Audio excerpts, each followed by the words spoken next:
Namaste, and welcome to our continuing series on the life divine with our beloved Ranga. We are on page 588, beginning with the sentence, "the unknowable, if it is at all." And do we do a summary of the previous paragraph? That's right. So, we must remember the heading of the chapter heading, the origin of the ignorance.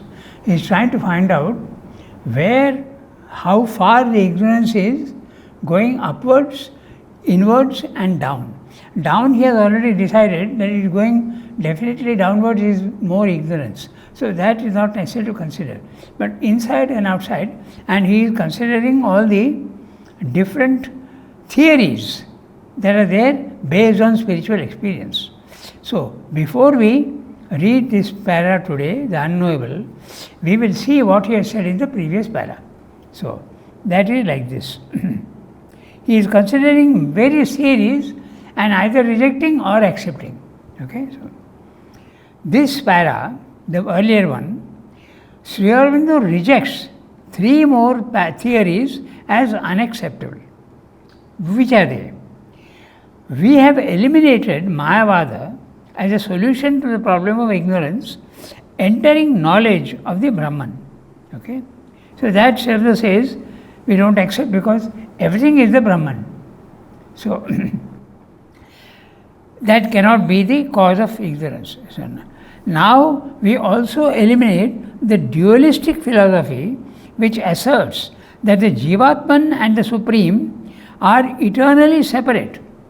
The individual soul and the divine soul are eternally separate. You can have a relation with the divine, but you can't become the divine.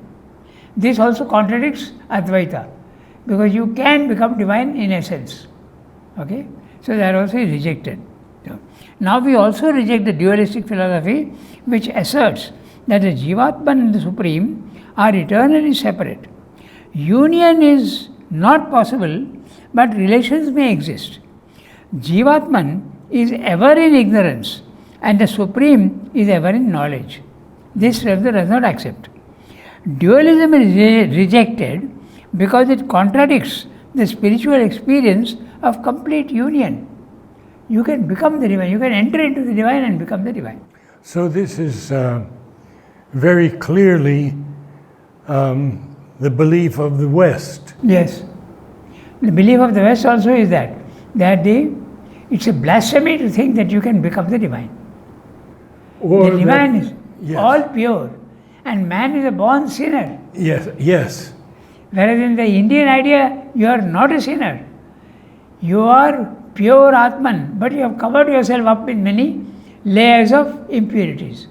Get rid of the impurities. And it can be said also that there is no sin. There is no sin from a higher level of consciousness. From the higher level of consciousness. When you see there, it's not sin anymore. Yes.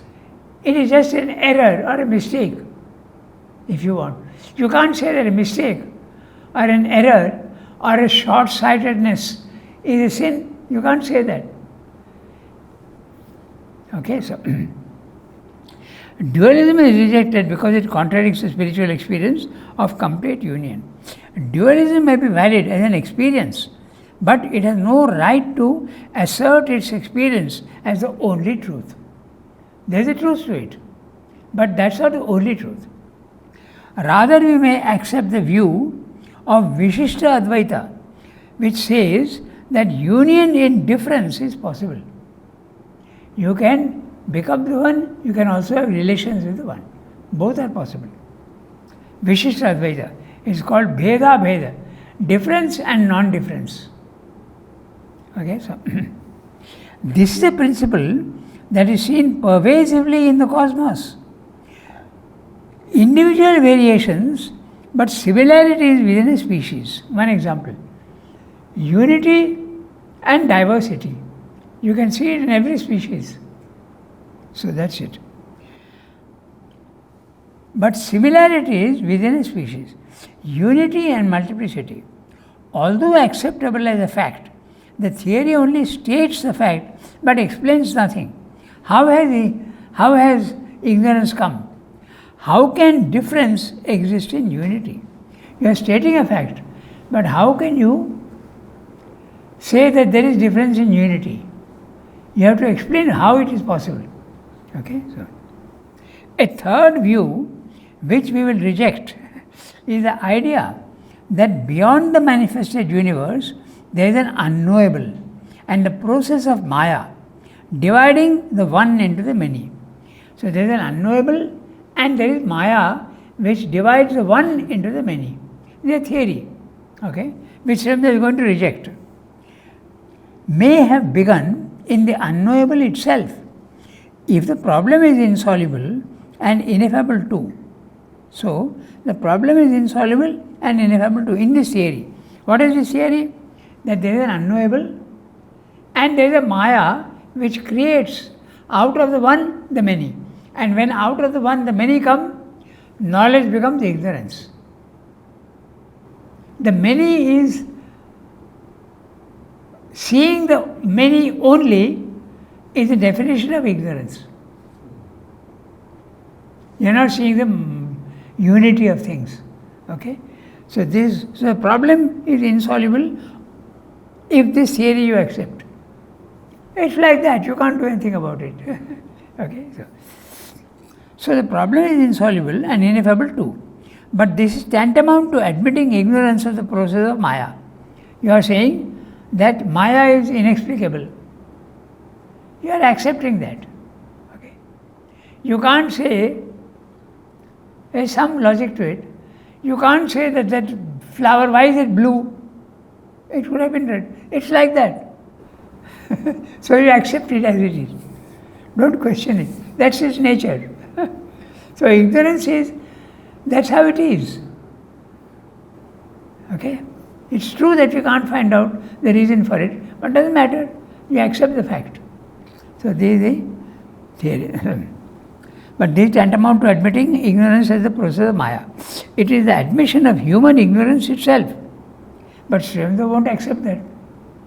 Because Srimad is saying that each individual is himself the divine. And if he is the divine, he has the possibility of omnipotence and omniscience. So how can the individual be ignorant forever? Not possible. So I reject this theory also. That's what he's saying. Okay? One may call it the idealistic agnosticism. Idealistic agnosticism, that means I believe that there is a higher power, but it is not possible for man to know it. That's the theory. Agnosticism is in contrast to materialistic agnosticism. Materialistic agnosticism, there is no higher power. But idealistic agnosticism, there is a higher power, no doubt about it. But man can never know it. That's the difference between the two. Materialistic agnosticism and idealistic agnosticism. Okay. Agnosticism. But agnosticism in any form is open to the rebuttal that it is really an unwillingness to seek a solution. A too easy acceptance of the fait accompli, something that you accept and you don't want to investigate further. Laziness, tamasic, okay, without further investigation. Certainly, the Supreme knows itself, and the Jivatman, one with him in essence, cannot plead ignorance or helplessness. That may be the pessimism of existentialism. Existentialism is exactly that. Okay? So, this is the nature of the physical world. Suffering, death, you have to accept it as quietly and calmly as possible. You can do nothing about it. That Srimad rejects. It is possible for man to know the divine and become the divine.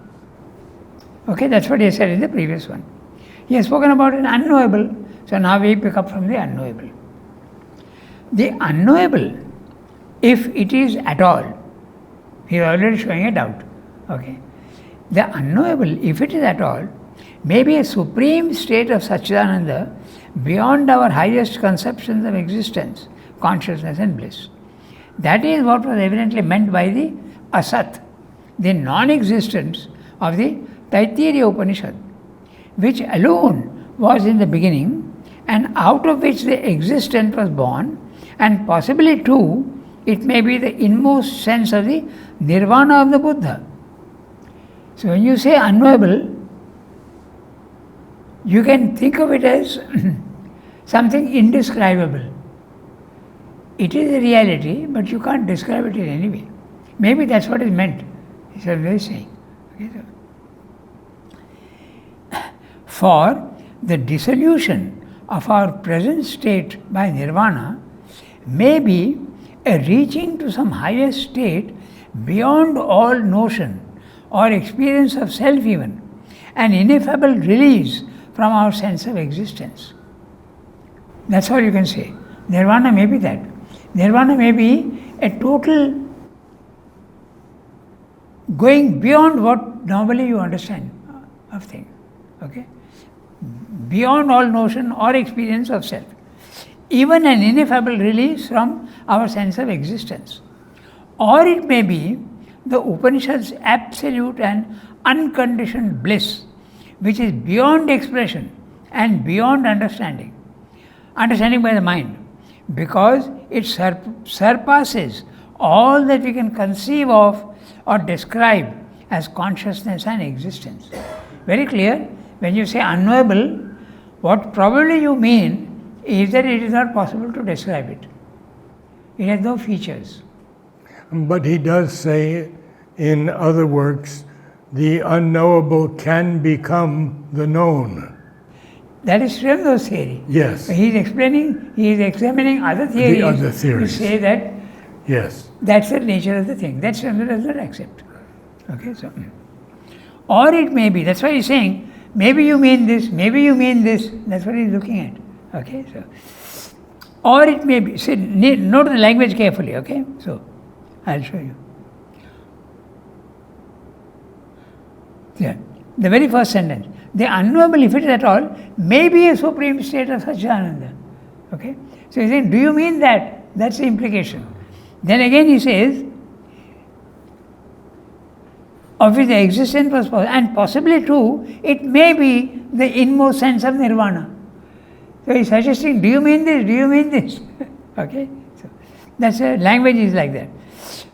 For the dissolution of our present state by nirvana may be a reaching out to some higher state beyond all notion and experience.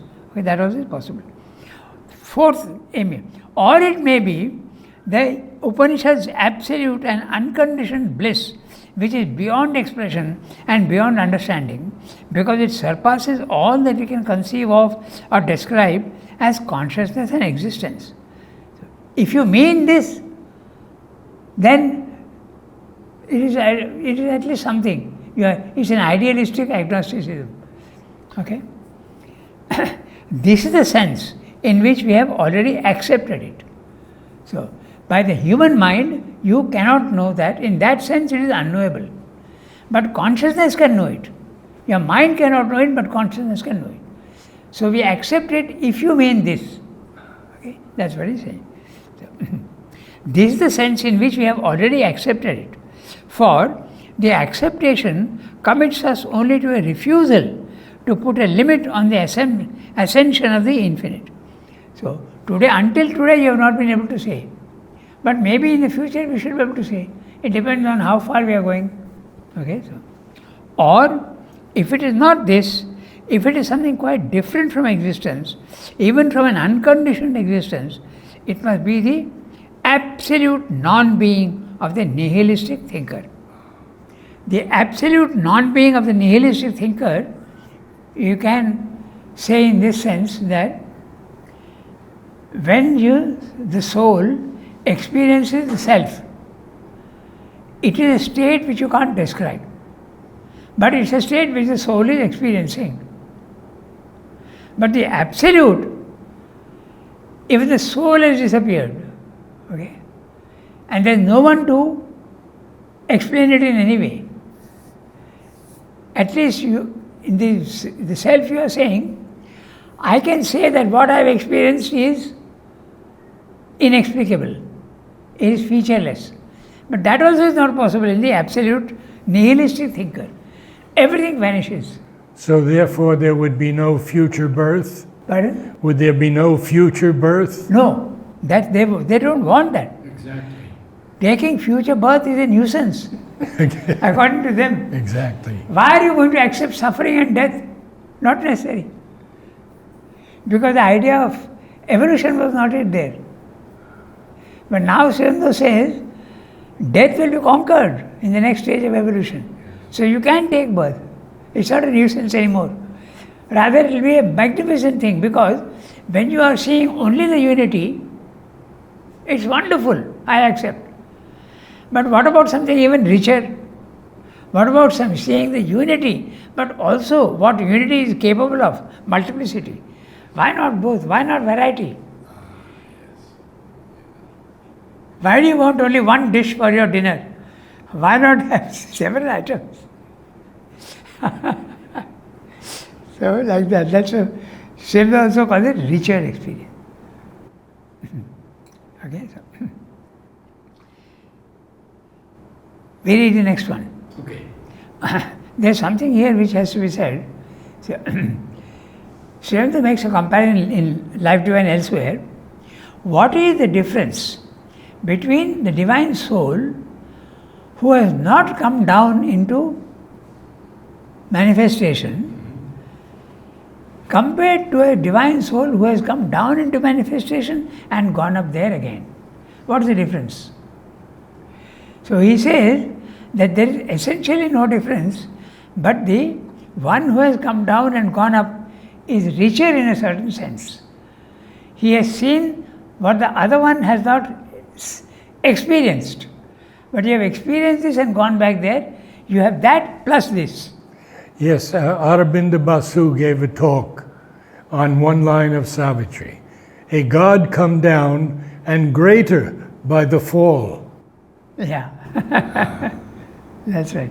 So it becomes greater. So that's the idea being said here. Okay, so I read the next para. But out of absolute nothingness, nothing can come.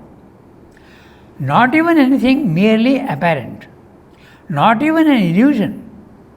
And if the absolute non-existence is not that, then it can only be an absolute, eternally unrealized potentiality, an enigmatic zero of the infinite, out of which relative potentialities may at any time emerge, but only some actually succeed in emerging into phenomenal existence.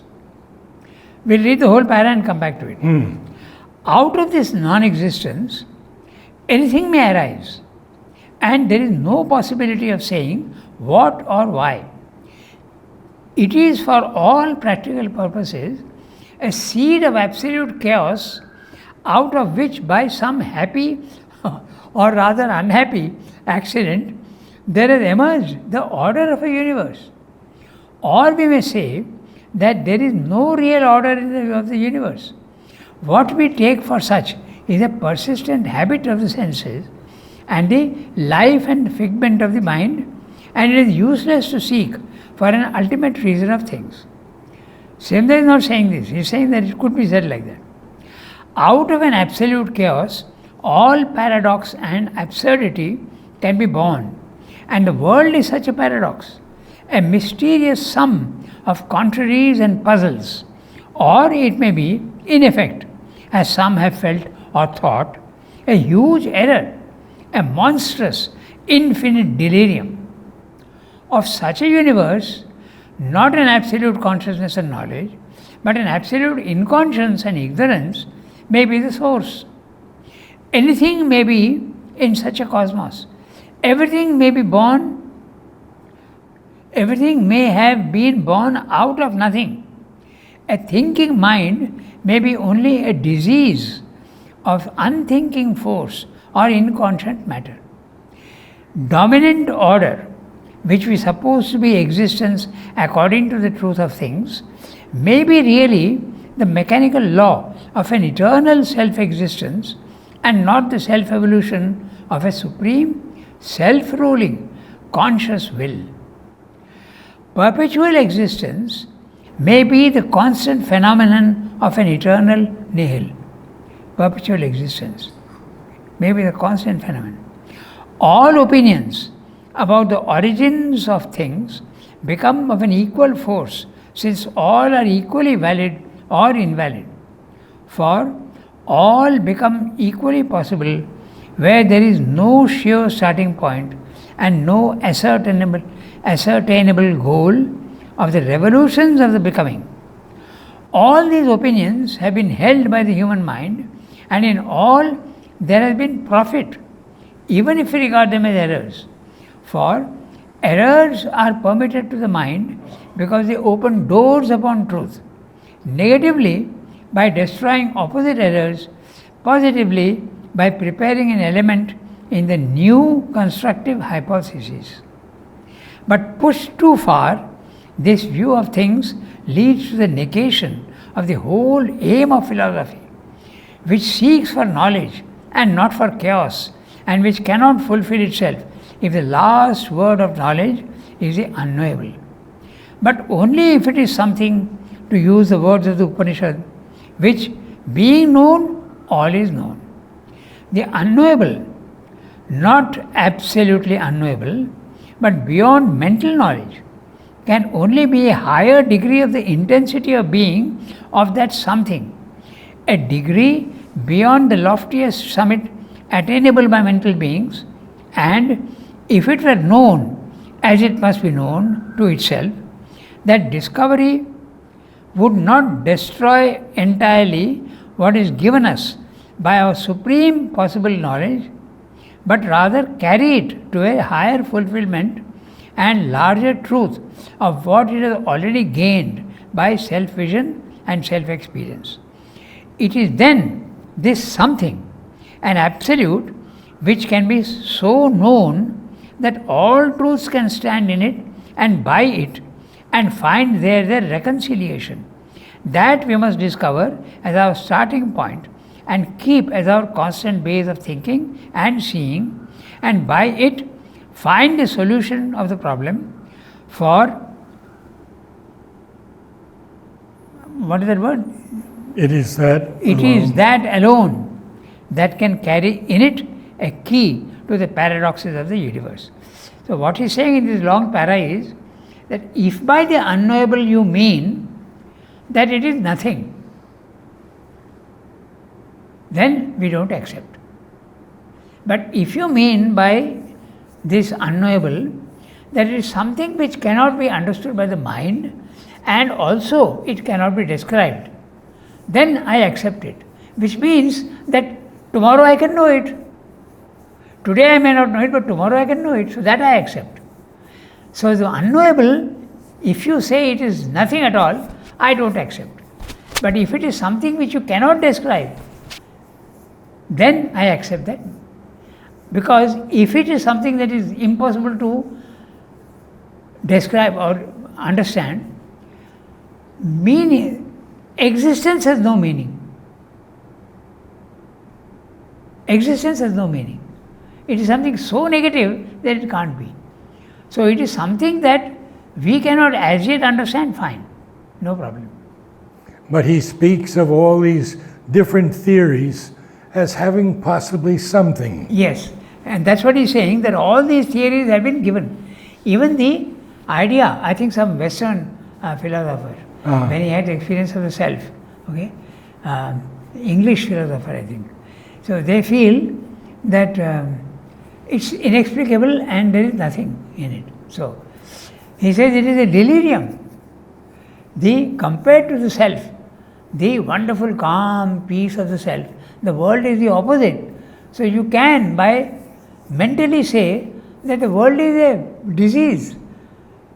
That is purity, this is impurity. That is perfection, this is imperfection. So it's a disease. So that's what he's saying, delirium and a disease. So he says all these theories have come. But we will reject all these if we say that the ultimate truth is impossible to know or even describe. That's what he's saying in the para. It's a longish para and he has examined many, many theories. So I'll just read the summary of it.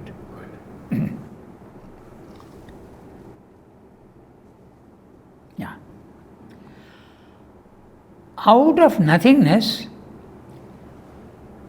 which can be an infinite full of potentialities, okay, an infinite full of potentialities, anything can emerge, and there is no saying what will arise and what cannot arise. Which means there is chaos, going to be chaos. So, and what cannot? What will arise and what cannot? Practically, it is chaos that could emerge from the non-existence, and out of this chaos, this world would have manifested itself by a fortuitous accident. In fact, this is science. Science is saying that the world has come into it, it's a fortuitous accident. By chance it has come in, which is ridiculous. If you by chance it has come, and there is still so much order, so much intelligence, and so much purpose. How can it come suddenly out of? There is a full consciousness behind all the creations, so it cannot be. There is something very interesting, okay, in a Bengali phrase, okay. They say, you cannot climb up a coconut tree by mistake. You can't do that. So you have to explain the universe must have some meaning, because we see so much meaning and so much sense. Okay? When you go up there, there is a meaning to what you are doing. But you can't go there by mistake. So to say that there is nothing is almost like meaningless. Like so. Then he's saying, by fortuitous accident, happy or unhappy, according to one's experience and attitude. But man's view of this matter could only be a reaction of the senses. And so we could say, there is no order in the universe. There is only chaos. You can say that if you are basing yourself on the senses. Okay? So, out of chaos, paradoxes, contraries, absurdities could be born, and it is asserted by some that the world is really so, a delirium, an error, a madhouse. Existentialism, and I have marked Schopenhauer, but I am not sure whether it is his philosophy or not. But there is a German philosopher who says that this world is, you can describe it as a delirium or a bad dream. Okay, so. If the world, now Sriyamda continues, if the world is really so, a disease and a delirium, then that must have come from not consciousness and knowledge, but from inconscience and ignorance. How can consciousness produce chaos? Not possible, because your definition of consciousness is full knowledge. Okay. Ignorance can create chaos. So, according to your theory, Sriyamda is saying, you are saying that ignorance is there everywhere. That's what it means. Implication. So there's no consciousness. But the consciousness is there. Therefore, this cannot be. Ignorance cannot be. There must be a limit to it somewhere. And we are trying to find out that limit. Even the laws and the order that we see in the world could only be mechanical and ignorant, and not the laws of a self-evolving, fully conscious will. The continuous existence of the world would be a phenomenon of eternal nihil and infinite ignorance. In that case, all opinions would be equally valid or indeed equally invalid. If you begin with the theory that the unknowable is eternally unknowable and it is really a nothing, it is not something that cannot be described. It is really nothing. Okay? That's what it is. In fact, the human mind has voiced all these opinions: madhouse, delirium, existentialism, absurd existence, meaningless world, etc. But even such views have their use and profit. Negatively, by destroying opposite errors and positively by preparing new theories. However, taken to extreme limits, this way of thinking leads to the meaninglessness of existence and the worthlessness of all philosophical and spiritual aims. If you say that the origin itself is chaos, it's a theory that makes all life meaningless. But Sri Aurobindo is so gentle and compassionate with these philosophies. He's saying that even that has got some value.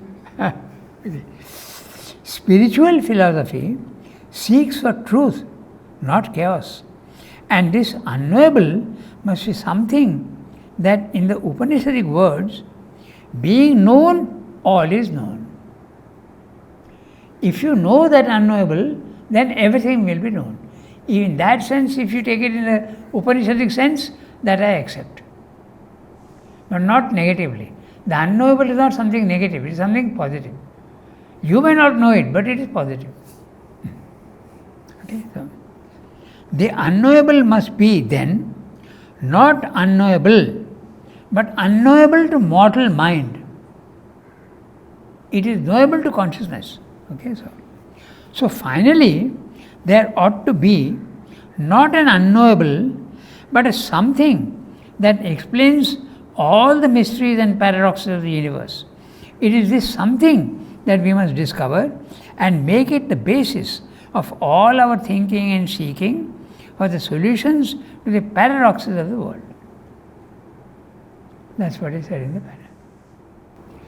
Now, this something, so that's why he is contrasting with nothing and something.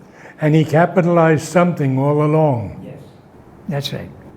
Something suggests that there is something, but what it is we don't know.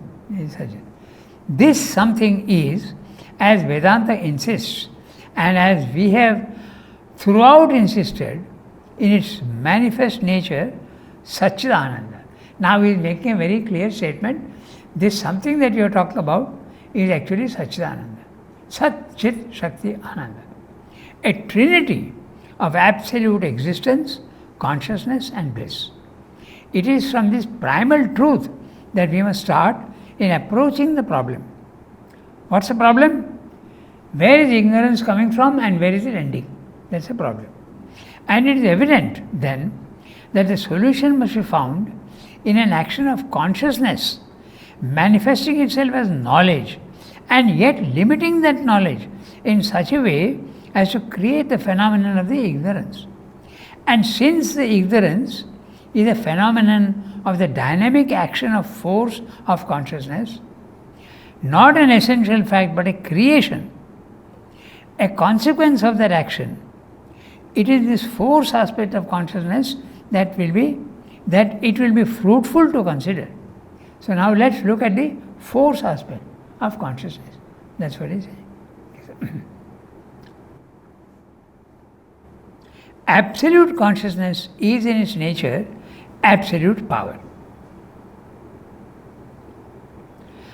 Now this is a statement which is based on experience, not logic. So if you want to argue, you can argue. But it's based on experience. That is the reason why some people think that life divine is not a philosophy. Because in the West, philosophy has to be logical. But in the Indian idea, it is not logical. It is beyond logic. Real philosophy is beyond logic. Now take this statement. Absolute consciousness is in its nature absolute power. It's a question of experience. You have experienced that. So, the nature of Chit is Shakti. Force or Shakti concentrated and energized for cognition or for action in a realizing power, effective or creative, the power of conscious being dwelling upon itself and bringing out, as it were, by the heat of its incubation, the seed and development of all that is within it, or, to use a language convenient to our minds, of all its truths and potentialities, has created the universe. This idea he has given many other places also, in Life Divine, in Synthesis, and also. Force concentrating on itself creates. You can also see the same thing even in the birds. Okay? They actually sit and incubate their eggs. So there is a concentration on that, and a concentration and a compression. That heat is produced and there is creation. That's what he's saying here. And there's a footnote. Shall we read the footnote? Yes. It's quite long. Yeah. 1 second. Yeah. Tapas. Now, tapas is actually, you can interpret in many ways. But the idea tapas is a concentration. And concentration is also heat. So tapasya, when you speak of, it's a concentration where heat is produced. And heat is something which purifies. We know, for instance, that in a refrigerator, for instance, when that gas is compressed, it produces heat. And that heat is thrown out from the back of the refrigerator. Then when that gas is expanded, it absorbs heat. That's why the fridge becomes cold. So it's a fixed law. Okay. Compression gives out heat. So when you are concentrating, there is a purification that takes place in the being. Okay. So that's what he is explaining in the footnote. Tapas means literally heat. Afterwards, any kind of energism, ascesis, austerity of conscious force acting upon itself or its object. The world was created by tapas in the form, says the ancient image, of an egg. Brahmanda is the word used, which being broken again by tapas, heat of incubation of conscious force, the Purusha emerged, soul in nature, like a bird from the egg.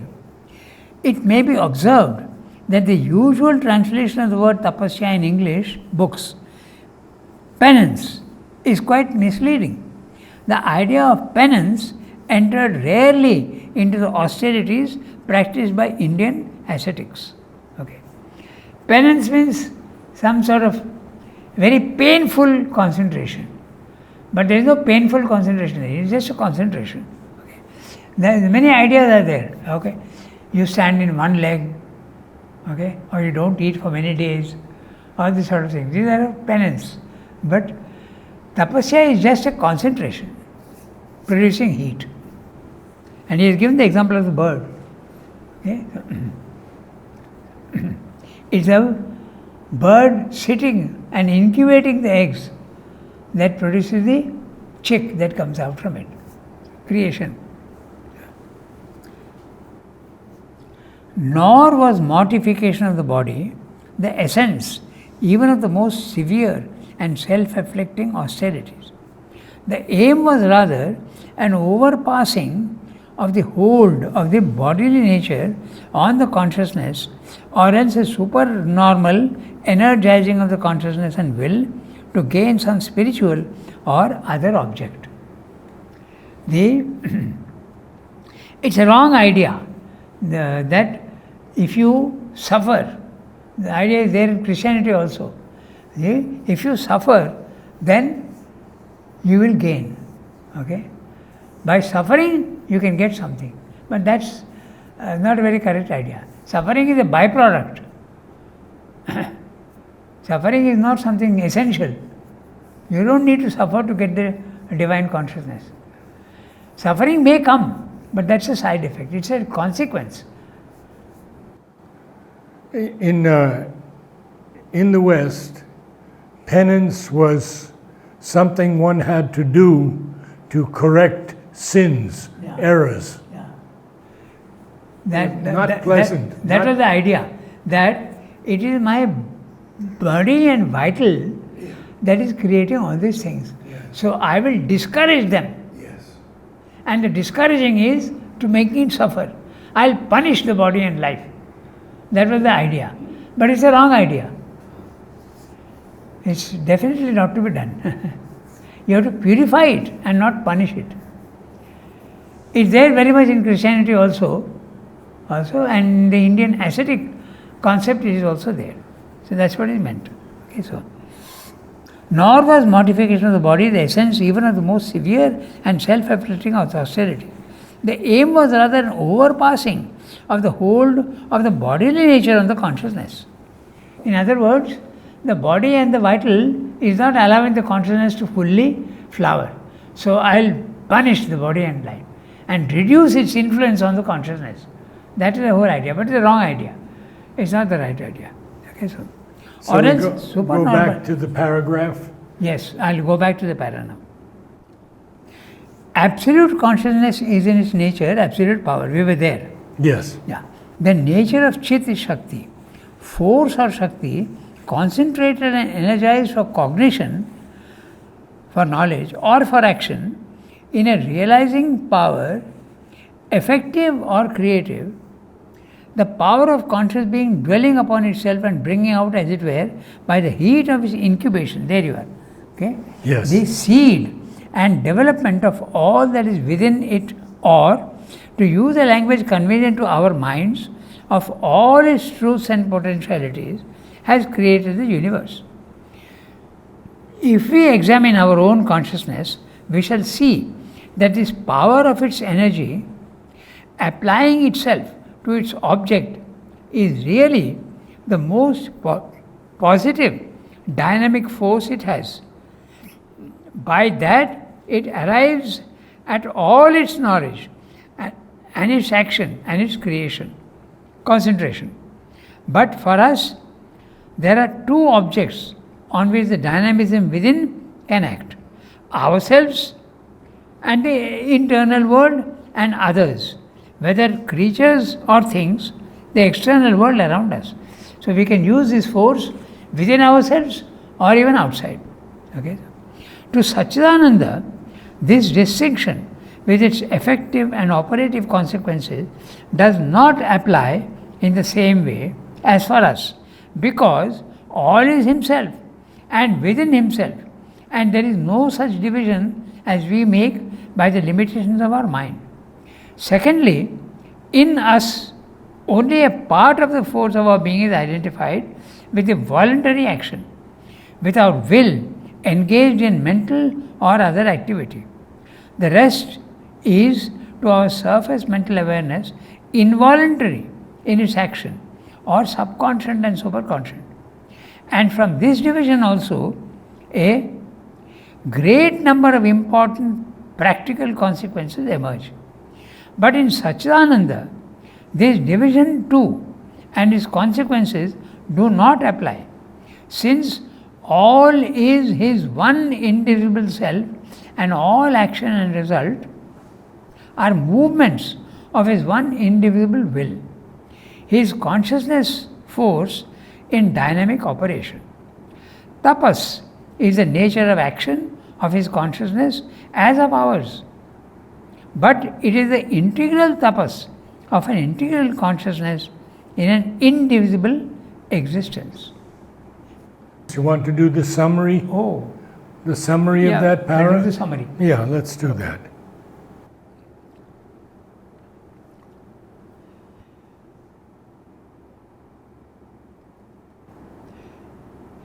This something, okay. This something, it is something, it's not a non-existence, nothing or a nihil, it is not, okay. It is something positive. Is Satchidananda, which the Upanishads insist on throughout, and we too have been repeating. This Satchidananda is an ultimate reality which is threefold, though actually only one: existence, consciousness force, and bliss. Existence is, you can take it as the subtlest of substance, okay? Consciousness force and bliss.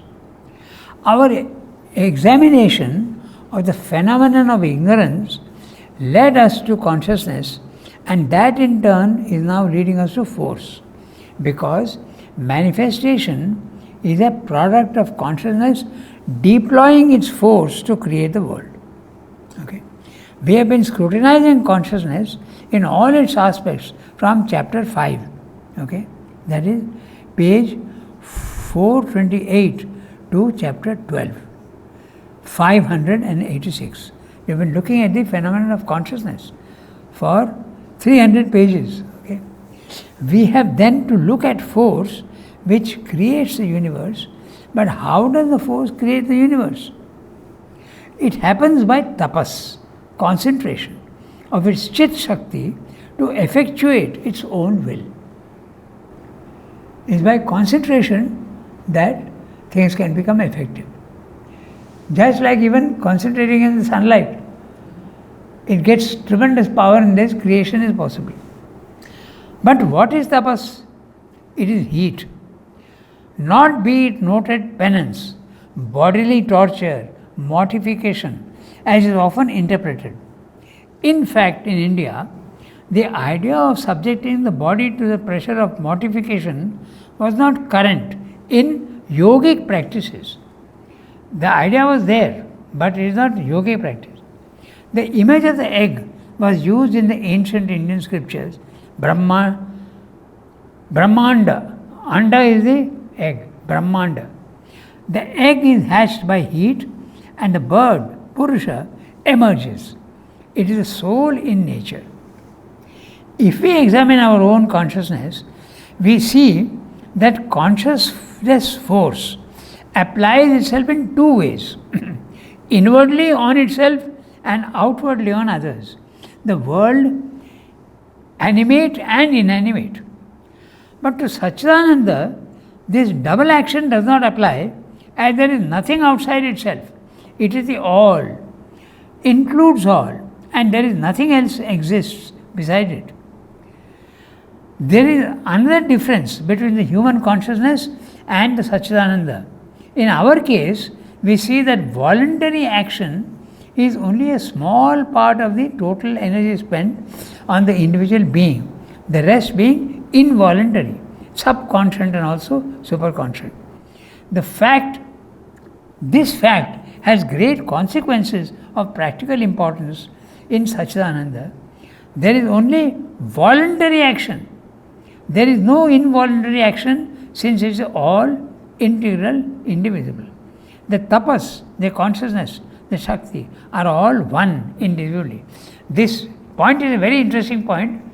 Much of what we do is involuntary. Are we telling the heart to beat? Are we telling the kidneys to purify our blood?